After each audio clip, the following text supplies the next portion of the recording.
Hello and welcome. I'm Tafarag Adamu. 155 years ago today, the British army attacked the fortress of the then Ethiopian Emperor Theodros. The army looted treasures and took the emperor's son along with them. In his book that just came out titled The Prince and the Plunder, How Britain Took One Small Boy and Hundreds of Treasures from Ethiopia, my guest Andrew Heavens chronicles that story of plunder. Andrew Heavens, a very warm welcome to the program. Thanks very much for having me. It's an honor. It's really good to be here. So we're talking about a story that happened 155 years ago today. Exactly today. Of April. That's right. That's right. This is the anniversary of the Battle of Mekdela, the decisive moment when British troops surrounded Mekdela and swooped in, and as we know, we found King of Kings Theodros II dead behind the barricades, and then proceeded to charge and rampage across Mekdela and collect everything they could find there. All in a few hours. It was incredibly quick. I mean, the decisive battle was 3 days earlier on the 10th, and then there was this final bombardment and surrounding of Mekdela, which there were hours and hours of false starts, and they kept on missing with their artillery. But when it happened very quickly. As we know now, Theodros took his own life rather than face defeat, almost like in a final expression of defiance to the British. And then the soldiers came in and found everything waiting for them. The treasure houses, the library, the sacred artifacts from the church all over the surface. We'll talk about that in a bit. I mean, yeah. What caused this? I mean, for the general audience, what caused this? I know that there were correspondence as well. Emperor Tewodros wrote a couple or three letters to which were left unanswered to Queen Victoria, correct? Yes. I mean, that's maybe the trigger, but overall, if you pull back, we're just looking at an absolute disaster, a tragedy, because for so many years it looked like it was going so well. That this was before the great imperial scramble for Africa. So Britain and the other powers weren't interested in carving up the territory at this moment. There were these people coming in, adventurers, diplomats, explorers, and they met Tewodros. And in the early days, they essentially totally fell for him. They were in awe of this, this young, vibrant leader that had forcibly reunited the country. And the early British there on the scene, Walter Plowden and William Bell, were almost, I would say, we're in love with him. There was a real potential for a great British-Ethiopian alliance. Unfortunately, both of them, sorry, John Bell, not William Bell, both of them died, and the next load of diplomats came in, and the relations didn't go as well. It was a totally different set of characters. They were suspect, right from the get-go, correct? Yeah, so it was a series of misunderstandings, paranoias, mix-ups, disastrous mistakes. And then finally there was this thing where Tewodros sent this beautiful, passionate letter to Queen Victoria offering an alliance, between equals, between two great Christian powers as he saw them at the time. And unfortunately, the letter arrived in London and hit the great wall of British bureaucracy and got lost in a desk. So didn't reach her. Sorry? The letter didn't reach Queen Victoria. It didn't reach Queen Victoria. It got stuck in various ministries, shuttled between desks, and people looked at it in bemusement and didn't know what to do with it. And, as the months passed, Tewodros became more and more bewildered about what was happening. He'd offered this great equal offer. Britain appeared to be ignoring him, and he saw that as maybe a purposeful slight, maybe a plot against him rather than a disaster, rather than a mistake. So to put pressure on the British, he imprisoned the few Westerners that were in Ethiopia at the time, missionaries, explorers, adventurers, one by one, and took them to Mekdela. And this, for the British, was an insult too far. They couldn't have a distant monarch imprisoning their consul. So after another few false starts, they sent in a huge military force, not so much to free the prisoners, but to save Britain's reputation. They couldn't have what was the beginnings of the British Empire see Britain being humiliated by by someone in the Horn of Africa. So they sent in this massive force that landed at Zula and marched up into the mountains in a matter of 2 to 3 months, helped by Tewodros's rivals, and essentially, and then took him on at Mekdela, surrounded the fortress. And because the British had, at that time, hugely superior weapons, the initial battle on the 10th of April wasn't an equal one. That was a very quick slaughter, in a matter of hours. Thousands of people were killed. And then there was this pause when Tewodros freed the prisoners, but because the British were not there to free the prisoners, the British were there to save their reputation. They charged in and surrounded Mekdela itself and charged in there, and that's where we started. So it's a climax of a total disaster, and you're often left wondering endlessly what might have been. This could have been the start of a beautiful friendship, as someone else said somewhere else. Within the army that descended on Mekdela, there were collectors, right, from the British Museum. There were people interested in collecting souvenirs, treasures, and so on. These were absolutely partly a treasure hunt, was it not? This was unique, and it hasn't happened again. That the British Museum famously does have plunder from other countries, like from Benin and from the Ashanti, from modern day Ghana. But that has tended to be plunder that was picked up on the battlefield by soldiers and brought back. This, for the first time, the British Museum heard about this expedition that was being planned. And because Ethiopia to them in those days was a place of mystery and romance, Britain had a very, very little idea what was in Ethiopia. We had myths and stories of Prester John and lost classical manuscripts.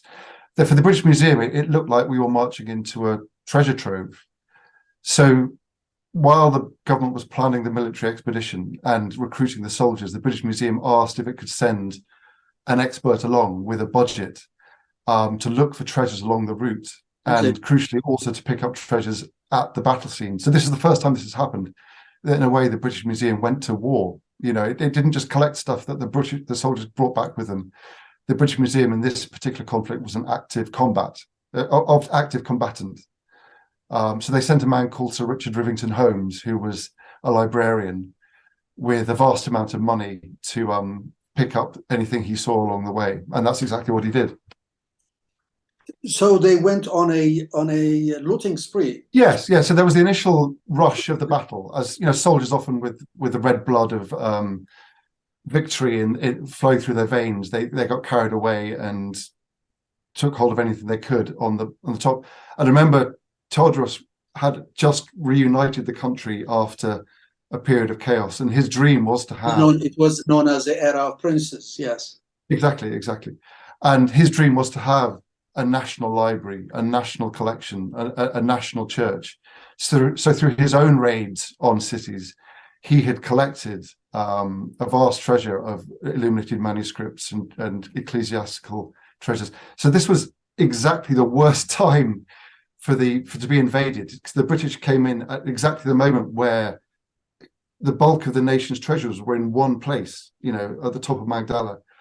So the soldiers found it. The officers stopped the soldiers having this mad rampage because this was too uncivilized for them. They decided they would have a more civilized form of plunder, which was they would collect everything that the soldiers had found and pile it up on the plain at the foot of Mekdela, on the Delanta plain, so across the way. And they auctioned it off to the officers. The idea was that they would auction the treasures of Mekdela to the richer officers, and they'd use that money to give the soldiers, the basic soldiers, prize money for a bonus in a way. Yeah. How much of the treasures that Emperor Tewodros kept were lost, you think, in that rampage? Well, we'll never know. I mean, there were descriptions of manuscript pages flying to the winds. So you can imagine in the destruction there would have been a lot of things broken. I mean, initially there were descriptions of glassware and more fragile stuff like that. That would have all been smashed because very little of that came back. We know that hundreds of illuminated manuscripts, potentially maybe 1,000, were taken from the summit of Mekdela. About 600 were given to a church on the way back, on the way to the north of the country, on the way to Massawa. On the way to Massawa, and but at least I would say 400 to 500 to 600 were kept with the troops and were brought back. A big chunk of those have ended up in the British Library. So do we know the number of churches that were ransacked in the rampage?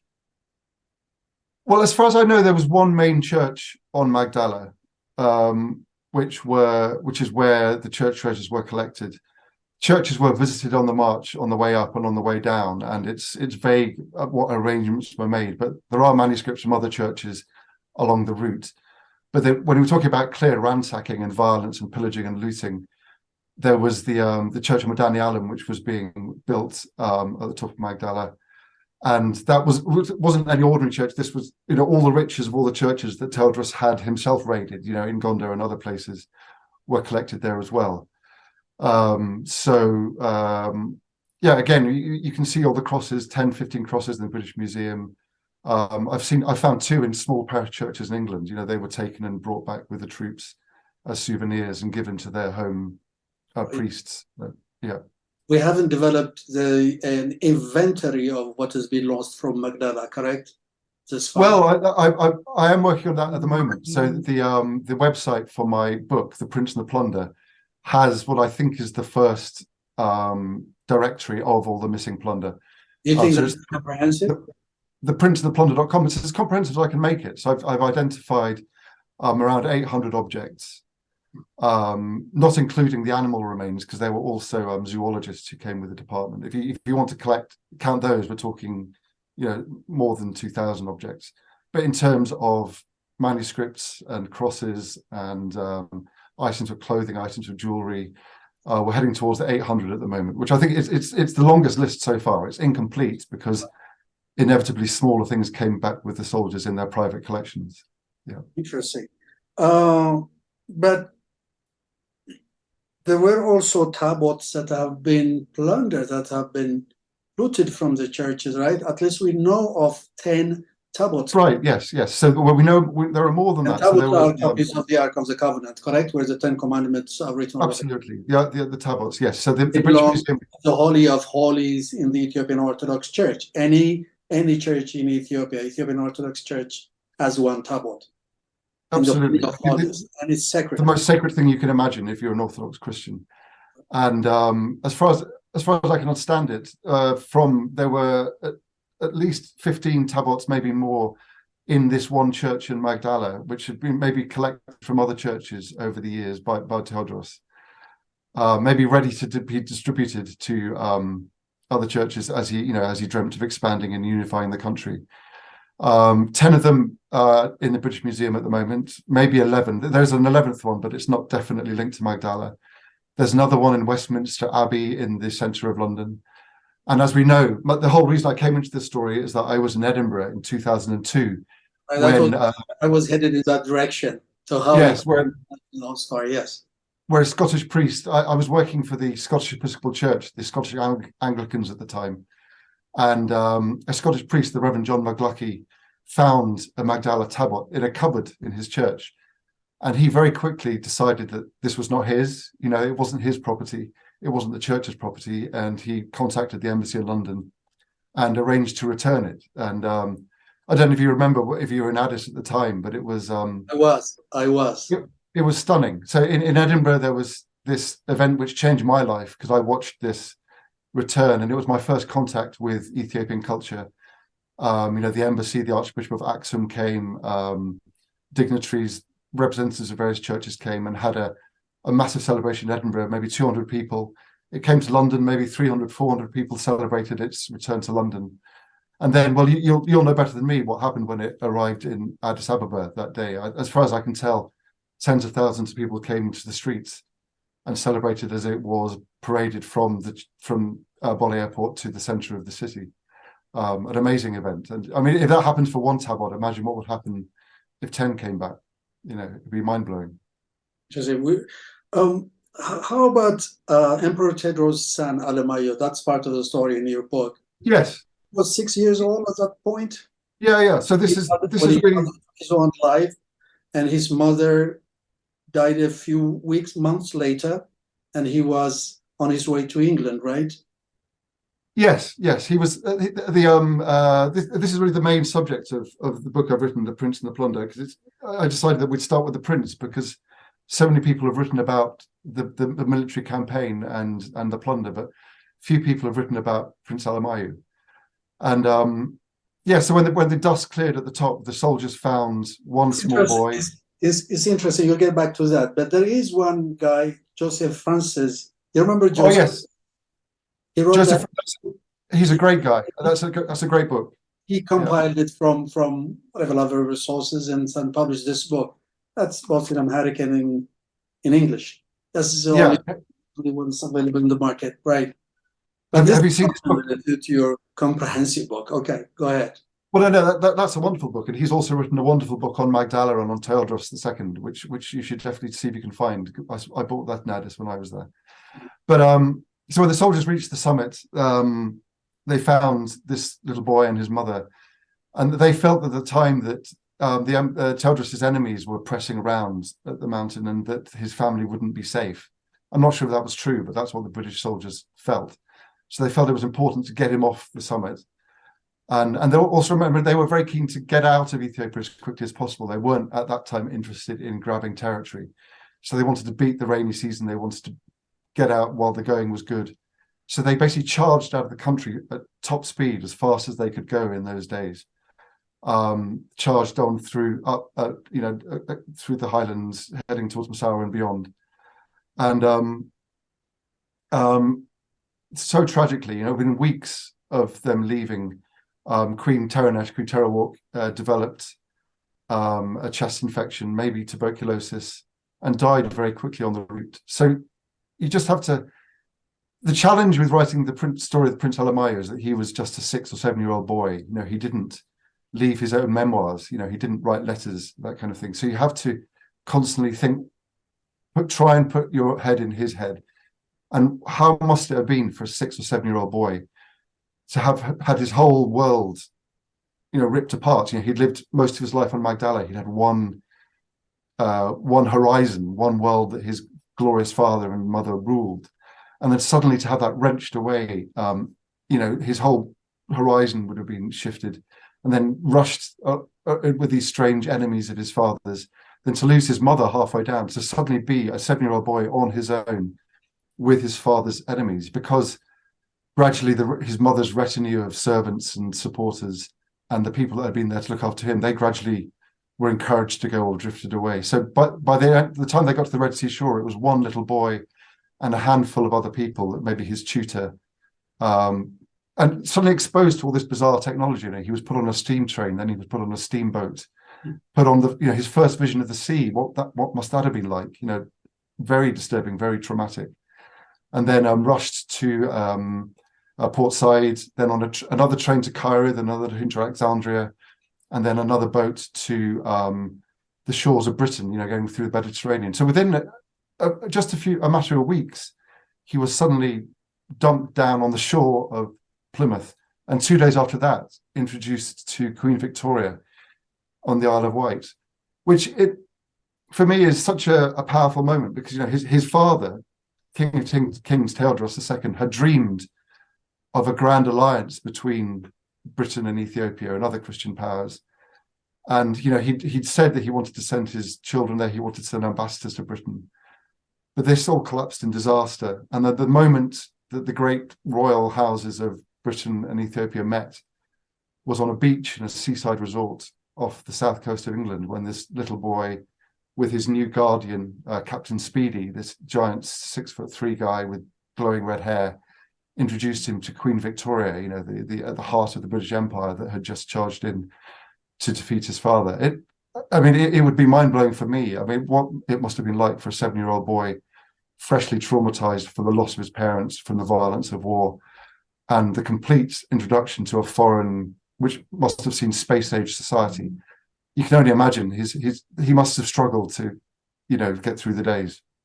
Sad, melancholic, but also full of passion and full of energy and full of a will to succeed where he could. So despite, with that trauma, there are always signs that he threw himself into new situations. He tried to learn he learned English very quickly. He was passionately interested in outdoor sports and games, so he picked up the sports of the British. He got to know people. There are these And beautiful less little, in academic stuff, right? not so good at the school, but I mean, I would struggle if I was suddenly dropped into an Amharic school. He was struggling with a foreign culture, a different language, and suddenly this whole new concept of school book learning in the English schooling system. So I don't think we should hold that against him, But everyone who saw him wrote about him because obviously he stuck out a lot on the Isle of Wight, and you just get this picture of a passionate, very devout, very loving boy, as young children are. There's a story of the postman coming up the road to deliver the post in this place where he was staying in the Isle of Wight, and he rushed over and bowed to the postman and kissed the postman, and then just these unthinking, unbounded expressions of affection, as little children have. We all know that. Right. So it's a very compelling portrait of this boy doing his best, trying to get along, but still struggling with the trauma of what he just experienced. He traveled with Captain Speedy to India, then also to Singapore, I guess. Yeah. So this is another theme of Alamai's short life, that because he was a little child, he was taken. People made decisions for him. People took him places, and he always seemed to latch on to father figures that were restless and ambitious. So after Todros, Captain Speedy, this giant British officer, was his guardian. But he got restless on the Isle of Wight, where they were staying near the Queen Victoria. So he got a job as a police officer in India, British India.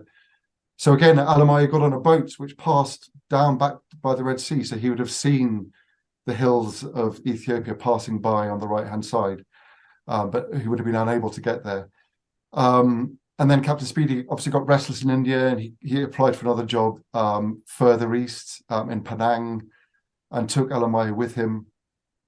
And they passed through Singapore and these kind of places. By this stage, the British government suddenly woke up to the fact that they were paying this eccentric army officer £750 a year, which was a lot of money in those days. They were not happy about that. Well, just this chaotic life. This guy was moving all over the world, taking this little boy with him. So they suddenly felt they ought to be more responsible if they were the official guardians of this Prince of Ethiopia. So they stepped in and removed Alamai from Captain Speedy. So again, Alamai lost another father figure.